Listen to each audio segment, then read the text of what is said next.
Emergency দিলাম।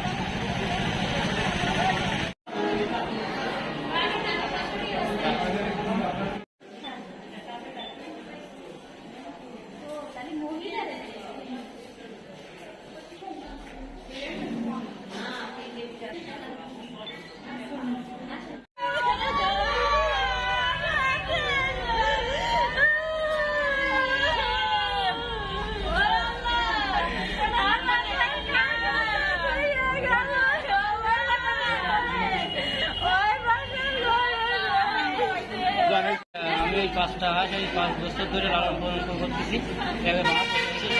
একটি হাঁস তারা জবাই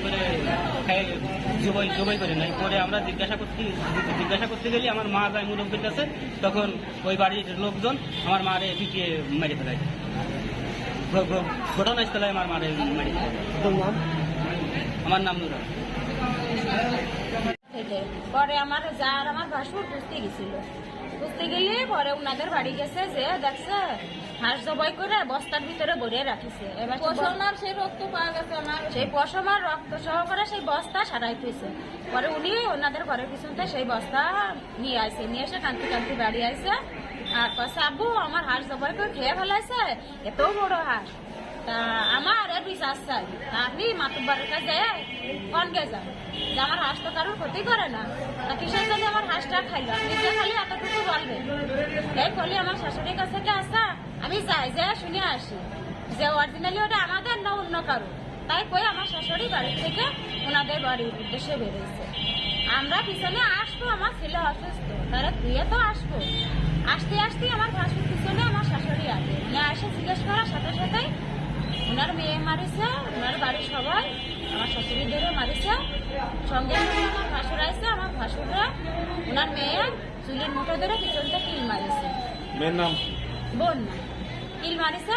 মারার সাথে সাথে আমার ভাসুর চিল্লে উঠেছে, আমার শ্বশুর গেছে।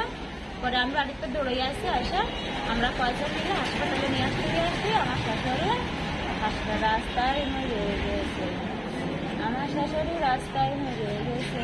আমরা এর কোনো কিছু করতে পারলাম না, আর কি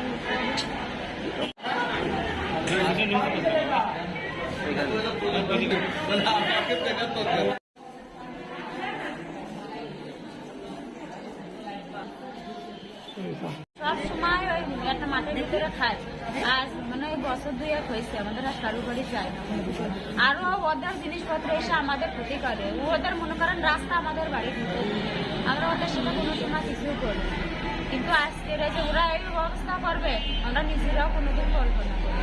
মাতৃকের আসার দেশে আমরা বাড়ি কাজ করছি, উনি নামাজের পরে কাজ করতে গেছে, আমারও করতে চাইনি, ঝগড়াও করতে চাইনি। আমরা শুনতে গেছি যে হাঁসটা কিসের জন্য তারা জবাই আমাদের না হয়ে অন্য কারোরও হতে পারে। আমরা সেটা জিজ্ঞেস করতে গেছি, তারপরেই মনে করেন যে মাইকে মানে আমরা ভাই নিজের চোখে দেখি ওদের ফ্যামিলির কি শুনছি সে মানে তারা মারিছে, একটু নাম বলেন তো। বলতে পারতেছি না, যখন উনি আসছেন তখনই পালস, ব্লাড প্রেশার, তার পিউপিল ডাইলেটেড হয়েছিল। আমরা পালস দেখতে পাই নাই। আমরা ব্লাড প্রেশার মাপছি, কয়েকবার চেষ্টা করছি, ব্লাড প্রেশার আমরা পাই নাই। তারপরে ইসিজি করার মাধ্যমে আমরা তার মৃত্যু নিশ্চিত করি, যে আমরা নিশ্চিত হই যে সে মৃত অবস্থায় আমাদের কাছে আনা হয়েছিল। এবং পরবর্তীতে আরো অনুসন্ধানের জন্য লাশ আমরা অস্থায়ী লাশ ঘরে রাখছি। পরবর্তী যে কোনো কিছু পরবর্তীতে হয়তো জানানো সম্ভব হবে।